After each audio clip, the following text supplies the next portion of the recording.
Hello, one and all, and welcome to a predictions YouTube video here with the Podcast Wrestling Society. I am, as always, your loving leader, benevolent host, and Midwest monster, Troy Adams. And with me today, he is my glorious co-host for these predictions. He is the Chad Gable to my Bobby Roode. He is Kyle. What up, Kyle? What is up, everybody? The new tag team champions. Who would have guessed that? Yeah, I had a 2-on-3 handicap match. Yeah. Somehow AOP was able to play the Freebird role. Yeah, this whole thing... Well, obviously, ladies and gentlemen, we are here today to talk to you all about TLC. We are bringing you some TLC, and by that, I do not mean tender love and care. No. We are talking tables, ladders, and we are talking chairs. Oh, my. Yeah, it's going to be a weird but hopefully good event. Ramon, Greg, and basically Greg's whole family are going to this show. It's going to be in San Jose in the Shark... What is it? The Shark Tank SAP Center there. Anyway, you want to get into some predictions here? Yeah, let's do it. All right. TLC coming up this Sunday. I guess they're going to have the finals of the Mixed Match Challenge. And my God, this show has just been plagued from the get-go. They've had so many replacements and injuries and substitutions and everything else. And the final two freaking teams. The winners, might I add, this isn't like, normally I'd be like, whatever, I don't give a damn. And I still mildly give a damn. However, the winners get the number 30 entrance for the Royal Rumble matches. So look at these teams. It's Team Fabulous Truth, which is R-Truth and Carmella, versus Team Mahalisha, which is Jinder Mahal and Alicia Fox. Yeah, it's kind of bad. Probably the most unlikely finals. I haven't seen every episode of the Match Challenge. I'm actually quite a few weeks behind. I've been watching it on the network. I haven't watched every single episode I've seen. Like, these two teams have not gotten a win.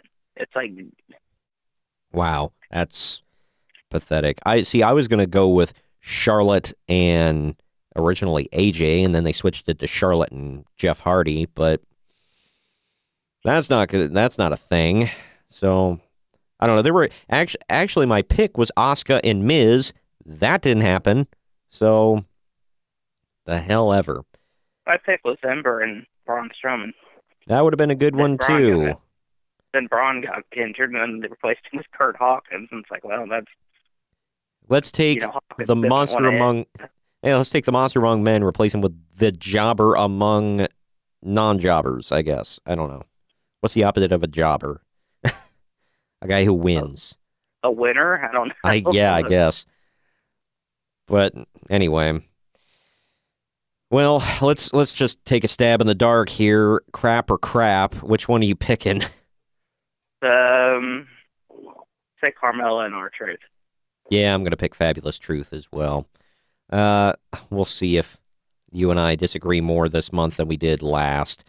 Let's get through some of these here. I'm just going to guess some of the order. We have a random-ass tables match between Natalya and Ruby Riott. I have hated the build-up to this. Hated it. Yeah, it all started over sunglasses. That we've never seen before. They brought them out one time on a random episode of Raw. Boom, snapped them that same week. Dumb. And then Ruby's randomly been jumping her, put her through a table last week, and this week brought out a table with a picture of Jim Neidhart on it. Dumb. Cheap heat. And it's not working. Yeah. Nobody gives a damn. Who are you calling for this one? Well, I mean, it's been Ruby Riott getting one over on Natalya every week.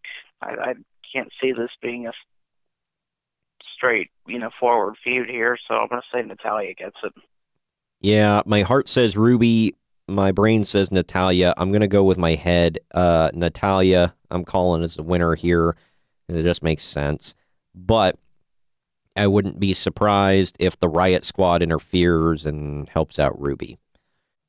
Next, we have a ladder match. As I mentioned earlier, it is a guitar being suspended above the ring. The first to retrieve it can use it as a weapon. So, you have to be the first to grab it, because if you're not the first to grab it, you can't use it, I guess. I don't, dumb. I doubt that's how it'll be. Yeah, I guarantee, because I bet you either Leo or Bobby will grab the damn guitar, Elias will get it from him, and he'll use it. Or vice versa. Who are you calling? Either way, Bobby Lashley. I just don't see Elias going over here. I could actually see, like you mentioned, Leo Rush or Bobby Lashley getting the guitar, end up losing it somehow. Elias takes it, hits Lashley with it, and then Baron Corbin comes out and says no. Says that Elias is disqualified or something. I don't know. I'm going to say it should be Bobby Lashley, and you may be right with that stupid finish. It's just dumb enough where I can see WWE doing it. And Bobby should win here by all means, but I'm going to say Elias. I think Elias is going to get the win.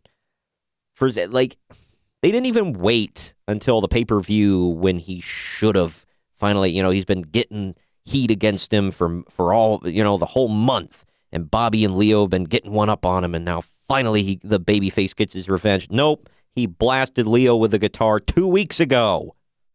But they got their heat back on this episode of Raw, I guess. So, I don't know. Whatever. I'm calling Elias.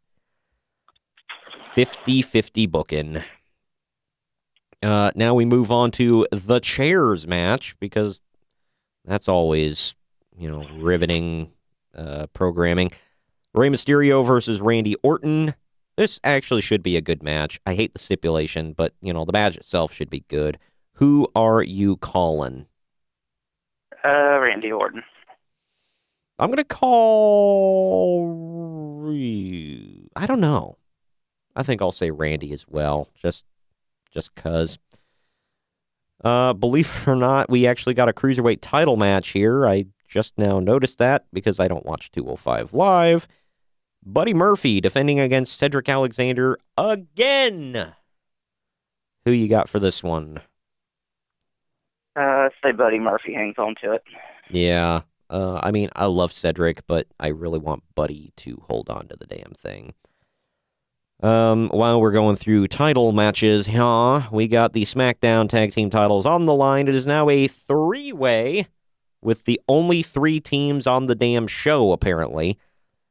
It was a 3-way from the start. Oh, I thought it was just them. I thought it was the Bar and the Usos. No. Oh, well, then I stand corrected. Either way, it is a 3-way with the only 3 freaking teams that are apparently on this brand. I know there are others. I'm being facetious because we only see these 3. It's the Bar defending against the New Day and the Usos. Who are you calling here? First of all, why isn't this match a ladder match of all things? I know. It really should be. But no, that has to go to Elias and Bobby. Yeah. And I think the Bar hangs on to it. I really don't see any reason to put the belts on the New Day or the Usos right now. So I'm going to say I want the Bar to hold on to them, but just for the sake of argument, I'm going to say the Usos walk out champs. Okay. Moving on to before we head into the other, one more title match, and then we'll get into the others here. Seth Rollins defends the Intercontinental title against Dean Ambrose. If this closes the show, I'm going to lose my day. Well, okay, it's not going to close the show because we got the that women's three-way that might. But I don't know. It's in the contender slot here uh, for the closer just because Yeah, it's Raw. Exactly, it's Raw, and there's no Universal title match. Go figure. So. Yep. So who you calling here? If everything that I've heard as of late is true about Seth Rollins supposedly facing Brock Lesnar at WrestleMania, I think he drops the belt to Ambrose here. I really hope he does. I am also going to call Deanie Boy for this one. Let's get some of the non-title matches out of the way. There's only two that I haven't mentioned so far. One of them is in my opinion, a throwaway. It's Finn Balor versus Drew McIntyre. Who you calling here? I think this is going to be a heel-dominated show. I'm going to say McIntyre. I love Finn Balor, but I'm going to say Drew because I think he needs to keep winning. Like, there's no reason for him to lose unless they're planning on pushing Balor to the moon, and that's not going to happen right now. So push the hell out of Drew. Strap a damn rocket to his back, and you're going to derail his momentum, and people are going to stop caring if you don't have him continue to win. Just a reminder, WWE booking committee, team, writing team, staff, whatever. They don't have bookers anymore. They have writers. Excuse me. And now we've got the tables, ladders, and chairs match, one of two, on the show. Wasted on these guys, in my opinion. And I like both of them, but what the hell. It is supposedly going to happen. Braun Strowman versus Baron Corbin. They've left themselves an out by saying if Braun doesn't show up, but that usually means he will be there. Stipulations of the match are if Strowman wins, he will receive a Universal Championship match at the Royal Rumble, and if Baron Corbin will then be stripped of all authoritative power. If Corbin wins, he becomes the full-time general manager of Raw, and God help us all. More crap TV. Yeah. So, I mean, don't get me wrong, even if and when he's stripped of his power, I still see it being a crap-ass 3 hours of television, but whatever. Who do you think is... start somewhere. Yeah. Might as well start here. I think they're going to slap Alexa Bliss with the GM title, which I don't want to see that either. Going to be more crap. And more heat. Tons of heat. Who you got Alexa for Bliss this always one? brings the heat in more ways than one. But yeah, I know. And the unrealistic victories. I'm going to say Strowman, just to put all of us out of our misery. Yes, please, for the love of God. And then he gets another title match with Brock Lesnar and loses again. Okay. Now we move on to the last few title matches here. There is the Raw Women's title match. It is Ronda Rousey defending against Nia Jax. I think this match should be pretty good. Nia Jax has lost her mind by claiming that she had one of the best women's title reigns, and I don't know what the hell she's smoking or if she punched herself in the head and gave herself a concussion, but good Lord. But more forgettable title reigns. Yeah, I know. It was, and I was happy that she was champion, but she didn't really do much as champ. She beat Alexa Bliss twice and she was about to lose to Ronda when Alexa Bliss cashed in her thing, her briefcase, and won. Yep. Excuse me, contract, pal. Yeah, that's right. She beat her up with a contract, not a briefcase, but a contract. All right. Well, who do you got for this one? Contract shaped like a briefcase. Exactly. Damn it. Who you got for this one? Rousey. Yeah, I'm pretty easy here. be shocked as hell if they had her lose to Nia Jax first off. Yeah, I don't know. I'm gonna say Rousey, but at the same time, she could. Well, no, I'm gonna say Rousey all the way because I'll get to my actual idea here in a minute. She could lose, and I wouldn't be super shocked, but I'd be a little surprised. But yeah, so Rousey. I don't think Nia Jax is like. I think Nia Jax needs to go back to developmental for a little bit. She's not very good.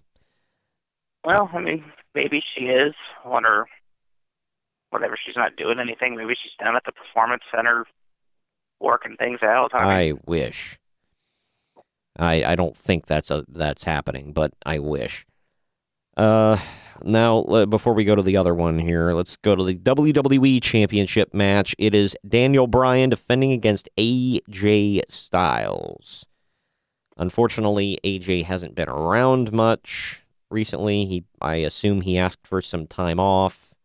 He's probably not feeling 100%, so he's trying to nurse himself back to health, and hang out with the kids.